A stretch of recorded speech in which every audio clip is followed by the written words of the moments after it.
ரீசெண்டாக நம்ம தளபதி நடிச்ச படம் கில்லி வந்து ரீரிலீஸ் பண்ணியிருக்காங்க அப்படின்னு சொன்னாங்க. சரி ஓகே பார்க்கலாம்னு சொல்லிட்டு நானும் என் ஃப்ரெண்ட்ஸ்லாம் கிளம்பி வந்துட்டோம்.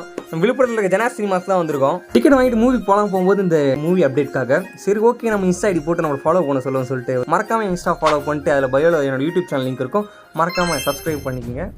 இந்த மூவி எத்தனை தடவை பார்த்தாலும் ஃபர்ஸ்ட் டைம் பார்க்குற அந்த ஃபீல் தான் கிடைக்குது. நீங்கள் எத்தனை முறை அந்த மூவி பார்த்துருக்கீங்கன்னு மறக்காம கமெண்ட்டில் போட்டு போங்க. எனக்கு பிடிச்ச டைலாக்னு இந்த படத்தில் நான் இதை சொல்லுவேன். உங்களுக்கு அதுமாதிரி எந்த டைலாக் பிடிக்குன்ட்டு கமெண்ட்டில் அதையும் சொல்லிட்டு போங்க. இந்த இடம் எங்கேயுமே எனக்கு பயம் கிடையாது.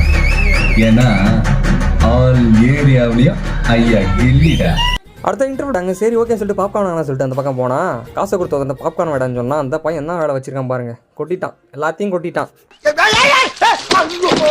படம் மாதிரி வெளியே வந்துட்டே இருந்தோம். வெளியே வந்துருக்கு பார்த்தீங்கன்னா ஐபிஎல் கோப்பெல்லாம் வச்சுட்டு இருந்தாங்க. அது பக்கத்தில் வளைச்சி ஃபோட்டோ தான் எடுத்துட்டு இருந்தோம். ஆனால் கப்பு பக்கத்தில் ஆர்சிபி வச்சிருந்தாங்க. சரி கப்பு பக்கத்துலேயாச்சும் அவனுக்கு ரீடுன்னு சொல்லிட்டு வச்சிருக்காங்க போல. சரி ஓகே சொல்லிட்டு பார்த்துட்டு நல்லா அப்படி ஜாலியாக ஃபன் பண்ணிட்டு வந்துட்டோம்.